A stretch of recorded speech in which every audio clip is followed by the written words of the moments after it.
السلام علیکم۔ G7 ممالک کا وہ گروہ جو آج تک انسانی حقوق کا علم بردار بنا بیٹھا تھا، آخر کار انہوں نے اپنے چہرے پہ سے منافقت کا پردہ اتار کر پھینک دیا ہے، اور اب G7 ممالک کا مکروہ چہرہ عوام کے سامنے آ گیا ہے، کیونکہ انہوں نے اپنے اجلاس میں اسرائیل کی بھرپور حمایت کرتے ہوئے ایران پر اس کے حملے کو جائز قرار دے دیا ہے۔ دوسری جانب یہ بات بھی ثابت ہو گئی ہے کہ G7 ممالک امریکہ کے اشاروں پر ناچنے والے اس کے بغل بچے ہیں، جبکہ اسرائیل اس کا پروردہ غنڈہ ہے جو امریکہ کے اشارے پر کسی بھی ملک پر چڑھ دوڑتا ہے، اور وہ انسانی حقوق کی پامالی کا تمام تر ذمہ داری اسرائیل پر ہوتی ہے۔ فلسطین میں یہ صورتحال سامنے آئی، اور اب ایران پر حملے کی صورت میں اب یہ ساری دنیا پر آشکار ہو چکا ہے کہ امریکہ کی ایما پر یہ اسرائیلی غنڈہ وہاں پر انسانوں کا قتل عام کر رہا ہے۔ دوسری جانب ایران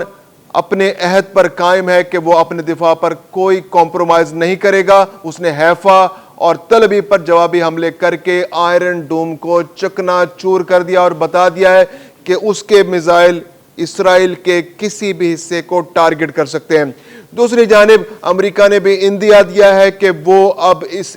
جنگ کا باقاعدہ حصہ بننے جا رہا ہے، اور اس نے باقاعدہ اشارے دیے ہیں کہ وہ اسرائیل کی مدد میں خود میدان میں اترنا چاہتا ہے، اور اس نے اپنے شہریوں کو تہران سے نکلنے کا کہہ دیا ہے۔ میں ہوں خرم کلیم اور آپ دیکھ رہے ہیں 24 ڈیجیٹل۔ اسرائیل نے جب سے ایران پر حملہ کیا ہے تو بہت سارے چہرے ایسے تھے کہ جو انسانی حقوق کے پردے کے پیچھے چھپے ہوئے تھے، یعنی کہ G7 ممالک۔ G7 ممالک میں کون ہے؟ امریکہ، برطانیہ، France, Germany, Japan, Italy, Canada. یہ بظاہر بہت اپنے آپ کو انسانی حقوق کا علم بردار کہتے ہیں، کہیں بھی اگر کسی بھی چھوٹے سے چھوٹا واقعہ ہو جائے تو یہ جھنڈا لے کر میدان میں آ جاتے ہیں اور اس کی حمایت میں نعرے لگانے شروع کر دیتے ہیں۔ لیکن اتنا بڑا واقعہ کہ جب اسرائیل نے ایران پر حملہ کر دیا، بلا جواز حملہ، انسانی حقوق کی پامالی کی گئی، میزائل چلائے گئے،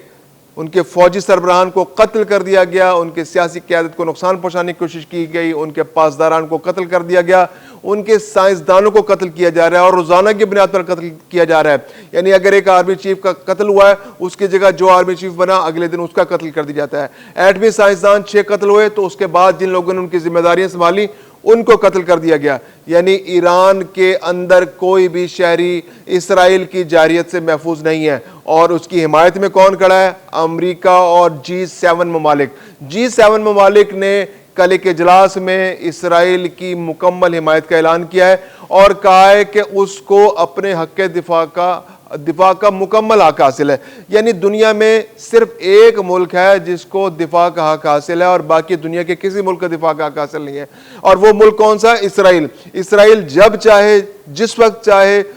جس ملک کے خلاف چاہے جارحیت کا مظاہرہ کرے، وہاں پر حملہ کرے، وہاں پر قتل عام کرے، وہاں نسل کشی کرے، وہاں بم گرائے، وہاں راکٹ گرائے، وہ اس کو اس کا حق حاصل ہے، کیونکہ وہ اپنے دفاع میں یہ کر رہا ہے۔ جبکہ کسی ملک پر اگر حملہ بھی ہو جائے تو وہ اپنا دفاع کرنے کا بھی حق نہیں رکھتا، اس کو فوراً G7 ممالک، امریکہ اور باقی ممالک کہتے ہیں کہ بھائی جلدی سے آ جائیں، مذاکرات میں شامل ہو جائیں۔ امریکہ جو آپ سے مطالبات آپ کے سامنے رکھ رہا ہے وہ فوراً مان لیں۔ اگر آپ مان لیں گے تو یہ جنگ رک جائے گی، اور جیسے اسرائیل چاہتا ہے اس طرح سے زندگی گزارنا شروع کر دیں۔ یعنی کہ اگر آپ کا کوئی ایٹمی پروگرام چل رہا ہے، وہ بھلے پرامن مقاصد کے لیے اس کو ختم کر دیں، کیونکہ اسرائیل جو ہے اس کو رات کو ڈرانے خواب آتے ہیں کہ آپ کہیں ایٹم بم نہ بنا لیں۔ حالانکہ IAEA اس بات کی توثیق کر چکا ہے، اور کئی دفعہ توثیق کر چکا ہے، اور ایران اور IAEA کا کولیبریشن یعنی سپرویژن کے اندر، IAEA کے سپرویژن کے اندر جو ہے وہ ایران کا یہ منصوبہ چل رہا ہے۔ جب کبھی چاہتا ہے IAEA ان جو انسٹالیشنز ہیں ان کا دورہ کر سکتا ہے، لیکن اس کے باوجود اسرائیل کی ایما، امریکہ کی ایما، اسرائیل کی فرمائش، G7 ممالک کی سپرویژن کے اندر IAEA نے یہ قرارداد منظور کی کہ ایران یورینیم افزودہ کر رہا ہے۔ یعنی کہ ایک جھوٹ کا پلندہ، ایک ایسا جھوٹ جس کا کوئی نہ سر ہے نہ پیر ہے، اور اس کی بنیاد پر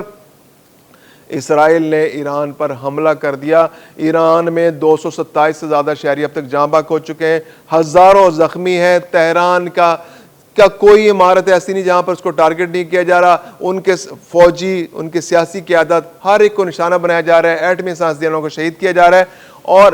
تہران کے علاوہ بہت سارے اصفہان ہے، نتنز ہے، یعنی کہ ایٹمی ریئیکٹرز کو تباہ کرنے کی کوشش کی جا رہی ہے۔ آئی اے ای نے آج تو اب غیرت آئی اے ای کی بھی جاگی، کیونکہ روس چین بھی تو اس کے ممبرز ہیں، انہوں نے دباؤ ڈالا آئی اے ای پر کہ بھائی یہ کیا ہو رہا ہے کہ آپ ایٹمی ریئیکٹرز تباہ ہو رہے ہیں اور آپ خاموش تماشائی بنے ہوئے ہیں، کیونکہ اگر ایٹمی ریئیکٹر تباہ ہوگا تو اس کی جو ریڈیشن پھیلے گی تو وہ نہ صرف اس ملک بلکہ اس پورے خطے کے لیے خطرناک ہوگی۔ تو آج آئی اے ای نے 11 ممالک کے ساتھ مل کر ایک قرارداد منظور کی، کیونکہ باقی لوگ تو شریک نہیں ہوئے، ان 11 ممالک نے کہا جی کہ جو اسرائیل ایٹمی ریئیکٹرز پر حملہ کر رہا ہے یہ بہت خطرناک ہے۔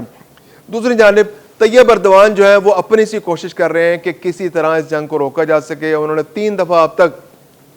امریکی صدر ڈونلڈ ٹرمپ سے بھی رابطہ کیا، اس کے علاوہ انہوں نے پوٹن سے بھی بات کی ہے، پاکستان سے بھی بات کی، ایران سے بھی وہ رابطے میں، اب دیگر ممالک سے بھی بات کر رہے ہیں، اور وہ چاہ رہے ہیں کہ اسرائیل کو اس جارحیت سے روکا جا سکے، کیونکہ یہ جارحیت اس پورے خطے کے اندر پھیل سکتی ہے۔ آج ایک غیر ذمہ دارانہ رویہ، ایک اور راکٹ حملہ، کوئی کسی بھی ملک کو اگر اسرائیل ٹارگٹ کرتا ہے تو ڈیفینیٹلی وہ ملک بھی ریٹیلیٹ کرے گا، تو یہ جنگ پورے خطے میں پھیل سکتی ہے۔ دوسری جانب امریکہ کسی طرح دبنے کو تیار نہیں ہے، امریکہ چاہ رہا ہے کہ جنگ اور پہلے ایران کو بالکل تباہ کر دیا جائے، اور اب امریکہ اس بات کے اشارے دے رہا ہے کہ وہ اسرائیل کی مدد میں فزیکلی اس جنگ میں اترنے کو تیار ہے۔ کیونکہ اشارے کیسے محسوس ہو رہے ہیں؟ کیونکہ اب اس نے اپنے شہریوں سے کہا ہے کہ وہ فوری طور پر ایران سے نکلیں۔ اول تو امریکہ میں بہت کم ایرانی شہری ہیں، اس کے علاوہ اپنا سفارتی عملہ ہے اس کو بھی نکالنے کی تیاریاں کی جا رہی ہیں، 2 دن سے سفارت خانہ بند ہے، اس کے علاوہ وہ وہاں سے اپنے سفارتکاروں کو بھی نکالنے کے لیے تیاری کر رہا ہے۔ دوسری جانب چین نے اسرائیل سے اپنے سفارتکاروں کو بلانے کا اشارہ دیا اور اپنے شہریوں سے کہا ہے کہ وہ فوری طور پر وہاں سے نکلیں، کیونکہ اب جنگ جو ہے وہ پھیل رہی ہے اور خطرہ پورے خطے میں پھیلتا جا رہا ہے جنگ کا۔ اس کے علاوہ جو اسلامی جو ممالک ہیں ان کے وزراء خارجہ نے بھی مشترکہ طور پر 21 وزراء خارجہ نے مشترکہ طور پر اعلامیہ جاری کیا ہے اور اسرائیلی جارحیت کو بلا جواز قرار دیا گیا اور کہا ہے کہ یہ اسرائیلی جارحیت جو ہے ایران کے خلاف یہ قابل مذمت ہے اور اس کو فوری طور پر روکا جانا چاہیے اور عالمی قوتیں آگے بڑھیں اور اس کو فوری طور پر روکیں۔ لیکن جو طاقتور ہے اس کے سامنے کسی کی نہیں چل رہی۔ امریکہ اور G7 ممالک انہوں نے اس پورے دنیا کے وسائل پر قبضہ کر رکھا ہے۔ امریکہ چاہتا ہے کہ جس طرح اس نے عرب ممالک کے وسائل پر قبضہ کیا ہے اسی طرح وہ ایران کے وسائل پر بھی قبضہ کرے، ایران اس کے سامنے گھٹنے ٹیک دے، جو مذاکرات امریکہ کرنا چاہ رہا ہے وہ مذاکرات کامیاب ہو۔ کیونکہ اگر ہم برطانوی، امریکی، ویسٹرن میڈیا کی بات کریں تو صرف 2 الفاظ ہیں جن کی بازگشت سنائی دیتی ہے، رجیم چینج، یعنی ایران کے اندر رجیم چینج ہو جائے، ایران کے اندر فوری طور پہ حکومت چینج ہو جائے، جو پاسداران کی اور جو وہاں اسلامسٹوں کی حکومت اس کا خاتمہ کر کے ایک لبرل گورنمنٹ لے آئی جائے، اور دوسری جانب وہاں پر جو اسرائیلی جارحیت ہے اس کو جائز قرار دیا جا رہا ہے، وہاں پر جو اسرائیلی جارحیت ہے اس کا حق دفاع تسلیم کیا جا رہا ہے۔ تو ویسٹرن میڈیا تو فوری طور پر چاہ رہا ہے، یعنی وہ امریکی ایما پر، G7 ممالک کی ایما پر چاہ رہے ہیں کہ ایران فوری طور پر مذاکرات کی ٹیبل پر آ جائے، مذاکرات شروع ہو جائیں۔ امریکہ نے جہاں سے مذاکرات امریکہ نے تو ختم نہیں کیے تھے، امریکہ نے ختم کیے تھے، ایران نے تو مذاکرات کی ٹیبل پر بیٹھا تھا، تو جہاں پر وہ مذاکرات ختم ہوئے امریکہ نے اب اپنی شرائط کو مزید سخت کرنا ہے۔ امریکہ چاہ رہا ہے کہ وہ زیادہ سے زیادہ مطالبات، بلکہ اپنے سارے مطالبات ایران سے منوا لے، وہاں کی جو سیاسی عسکری قیادت ہے وہ اتنی کمزور ہو جائے کہ امریکہ جہاں کہے وہ فوراً انگوٹھا لگا دیں، وہاں دستخط کر دیں۔ لیکن دوسری جانب ایران اپنے دفاع کے لیے آہنی دیوار کی طرح کھڑا ہوا ہے اور اس کے اسرائیل پر جوابی حملے جاری ہیں۔ آئرن ڈوم تباہ ہو چکا ہے، آئرن ڈوم غیر مؤثر ہو چکا ہے، اب تک 24 اسرائیلی ہلاک ہو چکے ہیں، اس کے علاوہ 600 سے زائد اسرائیلی زخمی ہیں۔ حیفا کا علاقہ جو ہے اس کو وہاں پر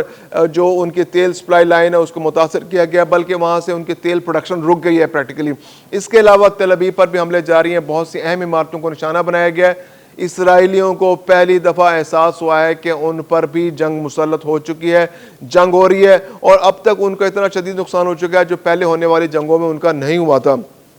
تو اسرائیل کے اندر بھی خوف و ہراس کی فضا ہے۔ تو یہ ساری صورتحال میں امریکہ اور اس کے بغل بچے اور اسرائیل